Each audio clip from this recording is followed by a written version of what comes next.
Woo! Woo! Yeah, this thing moves, man. This thing moves. Is the Model 3 long range worth the upgrade over the Standard Range Plus, now called the rear-wheel drive? Stay tuned to find out.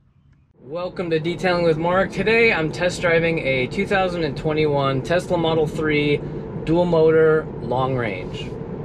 Now, if you follow my channel, you'll know that I've already reviewed the Standard Range Plus model, and then I bought a Standard Range Plus model within days after making that review. I love my Standard Range Plus model. Absolutely love it. It's incredible. So why did I rent this one? Well, pretty simple answer. The Standard Range Plus is absolutely incredible. I love everything about it. It has just one flaw that I've discovered from my life, and that's the range. And I obviously knew that going in, that it's short range, 263 miles, but the real world range is what really doesn't fit my life, and I'll explain that a bit. So typically, I don't drive more than 50 miles a day, and I charge the Standard Range Plus at home, and it's great. It's always topped up.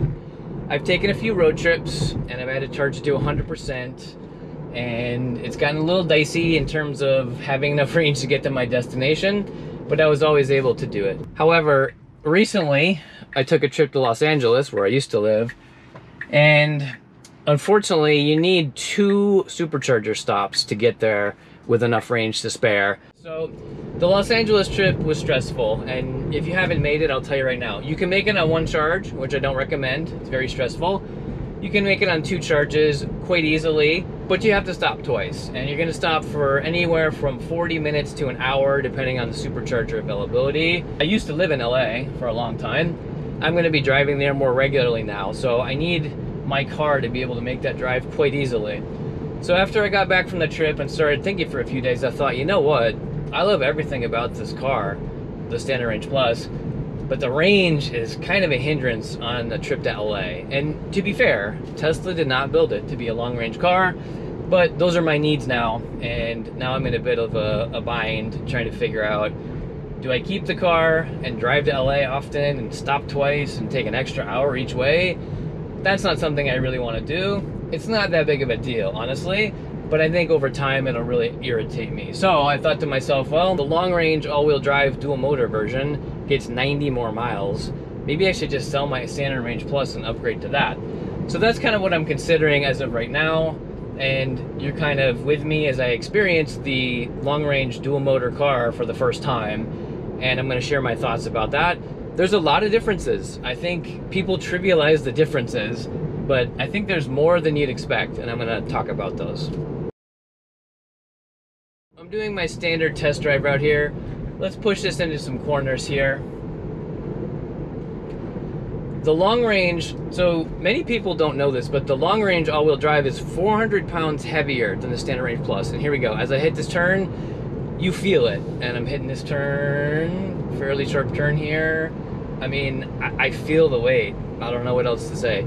I feel the weight. The Standard Range Plus dances around those corners like a ballerina. In this car, you feel the extra 400 pounds trying to pull you off the road. Yeah, you feel the all-wheel drive gripping too, but these tires are not that wide, and better than the grip, more than the grip, I feel the 4,000 pounds of weight trying to shove this thing off the road. I don't like that. The Standard Range Plus has a very neutral handling feel in those turns. This one, not so much.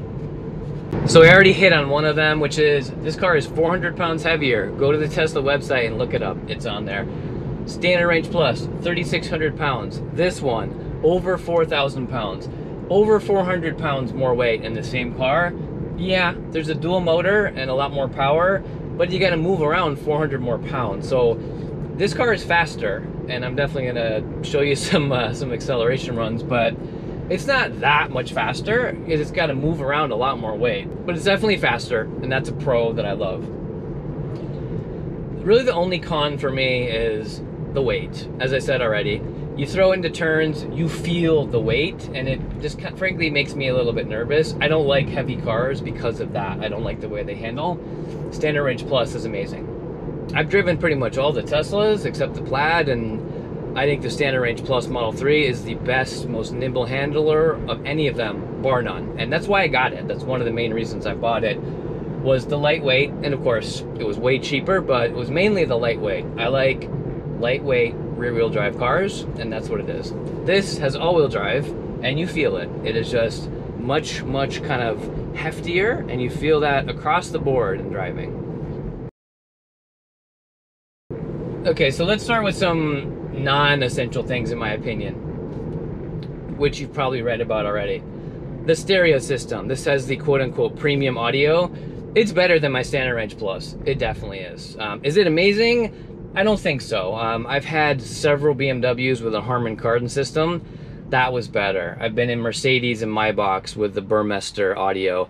That's insane, obviously. I'm not going to compare this car to a Burmeister $10,000 Maybach system, but my BMW is comparably priced, or it was, to the long-range all-wheel drive model, and the Harman Kardon stereo was definitely better. Having said that, this is really good. A lot more bass, just a lot more kind of cleanliness. It's a cleaner sound, a more pure sound, and a more full sound.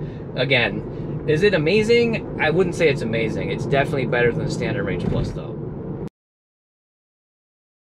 You also get the heated steering wheel with this. I live in California and really don't need that or care about that. You get the heated rear seats that are installed in the Standard Range Plus, but you have to pay to activate them. I don't care about that either. I don't use seat heaters pretty much ever. I live in California, so any winter package type stuff is essentially useless to me.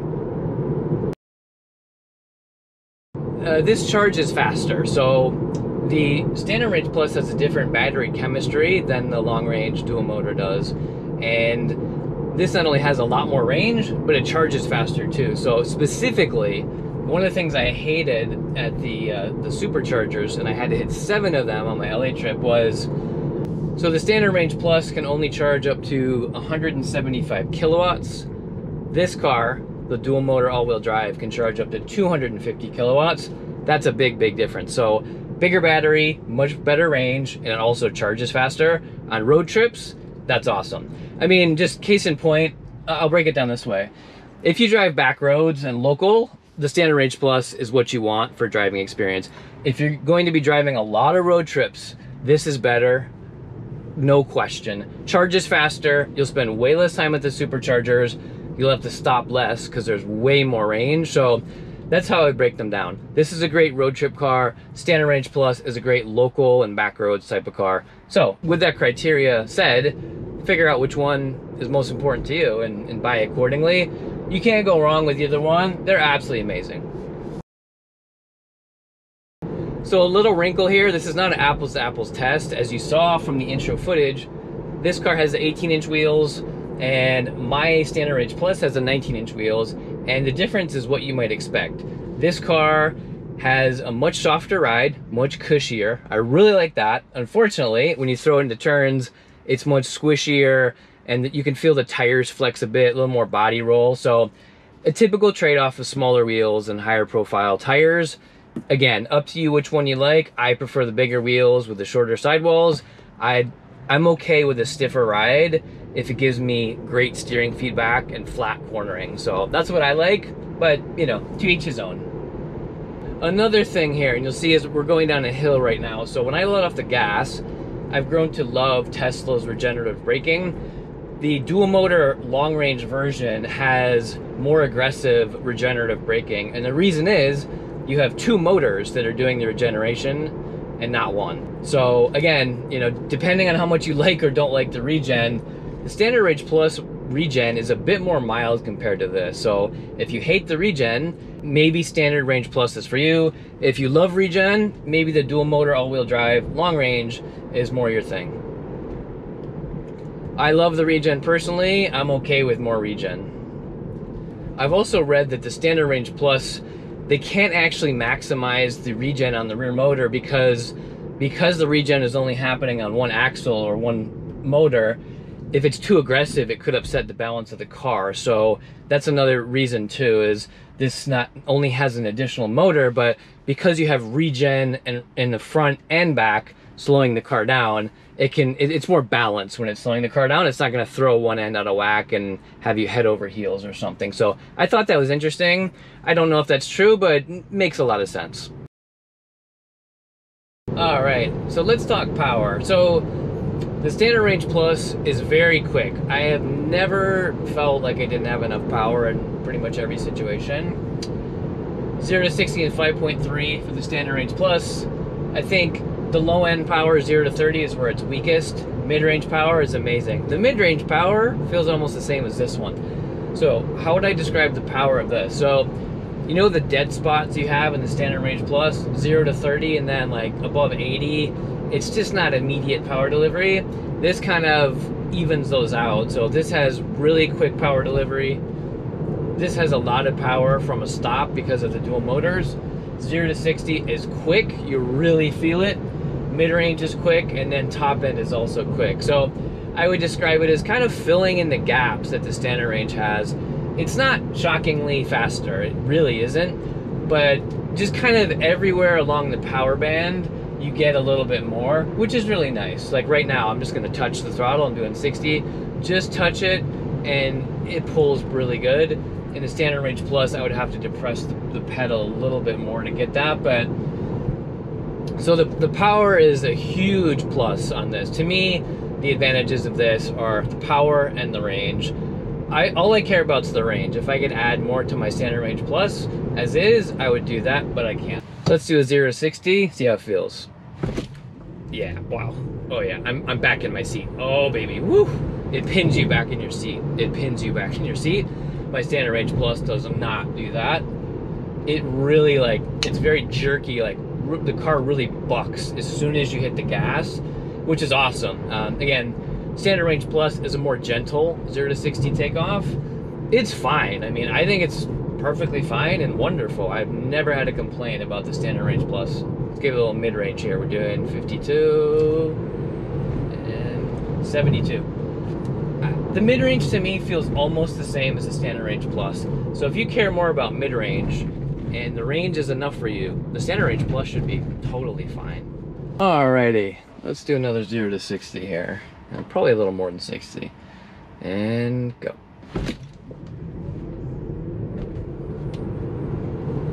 Yeah, I mean, it's strong. It definitely shoves you back in your seat. It's great. So 0 to 60, as you already know, is wonderful. And then even at like 50, you just hit it like boom. Oh yeah, 50 to 70, even half throttle. That's the thing. Half throttle in this car does what my car does at full throttle. So for what it's worth. I think just one last thing on the power that I notice is in the Standard Range Plus, in many cases, you really have to almost floor it to get that crazy acceleration. In this car, like right now, I just touch the gas and bang, you get that great mid-range. My Standard Range Plus, you have to deploy the throttle quite a bit more. This just has lots of power on tap at every RPM, every speed, and you don't have to do much to get it other than just touch the throttle. So that makes it feel a lot faster just because lighter presses of the throttle still give you that powerful acceleration. So there's no question that this is the faster car. All right, let's hustle it through some twisties here on a very desolate road with almost no cars. I'll never do this stuff on a popular road. So got some nice bends here. As I said before, I mean, you feel the weight. You just can't flick this thing around like you can the Standard Range Plus. And the 18-inch wheels don't help. You have more sidewall, which makes it feel just a bit more mushy in the turns. The steering response isn't as crisp because of those wheels, so I can't really compare apples to apples. But in general, though, there's no hiding the weight. You feel the extra 400 pounds. It handles great, though. I mean, for a 4,000-pound vehicle, it handles really, really, really well. I mean, it's confident. I do not like these tires around tight bends. I don't feel comfortable pushing it, but so I'm definitely going to order the 19-inch wheels if I get a dual motor all-wheel drive long range, no question. Yeah, I'm just in some real twisties here, just S's back to back. I mean, Whew, there's just no getting around the weight.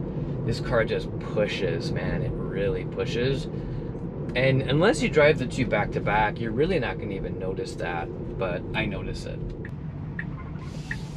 You get a lot more tire squeak as well when you do a U-turn or tight turns. These kind of wimpier tires will definitely squeal on you a little bit. I don't like that. But once again, I've already made the point of which wheel and tire to choose depending on what you're going for. Oh boy, the car just bounces and bobs in these really tight transitions. It just bounces up and down, bounces side to side.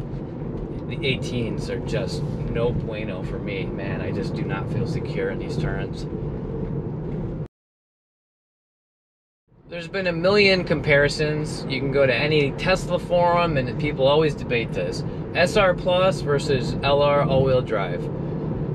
And you know, I think most people haven't driven both and they're just comparing kind of features on a spreadsheet, which to me doesn't really tell you much. You gotta drive the cars back to back, and it helps of course if you own one or both of them, so you can really get a feel for it. What's funny in all the articles and forum posts and videos on YouTube is people really don't talk about the added weight and the impact on handling, which I find really interesting. To me, that is the biggest consideration. That's why I bought the Standard Range Plus to begin with. I don't want 400 extra pounds weighing me down and dulling my handling and making me more likely to slide off the road. I don't like that. I really don't like that. But nobody talks about that. So anyway, maybe it's just me, but 400 extra pounds of weight is a big deal. It's less efficient. It affects the handling, and I don't like those things. So at the end of the day, if you move from a Standard Range Plus to the dual motor all-wheel drive long range model, you're essentially giving up nimble handling in exchange for more power and more range. And it's really up to you if that's a trade you want to make. After many hours in this car and having owned a Standard Range Plus for many months, I don't know which one I prefer. Honestly, I skew more towards the nimble handling, if I'm being totally honest with you. But you have to charge it a lot more, and you know, that's a huge, huge hassle, as I just found out when I went to LA. So I don't know what I'm gonna do. This actually didn't break my tie like I hoped it would, but you know what, that's life. Sometimes that happens, and you're left with a tough decision. The good news is, either way, I win. Both cars are amazing, amazing. You can't go wrong. So, wish me luck as I ponder this difficult decision.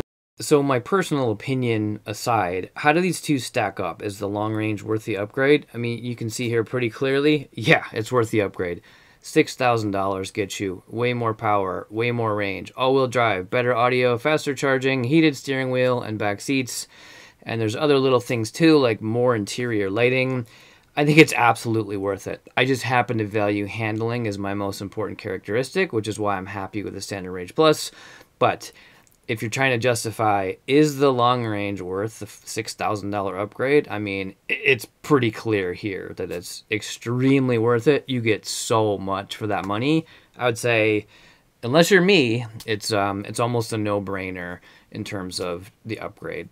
And I'll add to that that when I bought my car, the Standard Range Plus, the price gap was $10,000. So Tesla has raised the prices on all the Model 3s, mostly though the Standard Range Plus, now known as the rear-wheel drive. So that price gap has gotten much smaller. Again, for $6K, if the gap had only been $6K when I ordered my Standard Range Plus, I probably would have gone for the long range, but it wasn't. It was $10K, plus I wanted the lighter car. It was just enough to convince me. Modern day, $6,000 for all the stuff you see on the right, I think it's a no-brainer. If I had to do it all over again, I'd probably just get the long range. So to my last point, Tesla has dropped the Standard Range Plus model, the one I have. Now it's just called the rear-wheel drive model. So what's changed other than the name? Well, you get slightly better range, and unfortunately the 0 to 60 dropped half a second to 5.8. That is not a great change in my opinion. So if I had to make the decision present day, okay, the rear-wheel drive model, 5.80 to 60 versus the long range, which is 4.2. Only $6,000 to upgrade to the long range, no-brainer. Like present day, I'd go for the long range. The Standard Range Plus or now the rear-wheel drive, that's just too slow, honestly, despite the lightness and the great handling. A little bit too slow for me, half a second matter. So present day, I think the decision's very easy to make. if you can afford the extra $6K. If you can't, you'll love the rear-wheel drive model. It's fantastic. So thanks for watching. I hope you found the video helpful. If so, I always appreciate a like or a comment, and of course subscribe if you don't want to miss my future updates. Thanks again, and we'll see you on the next one.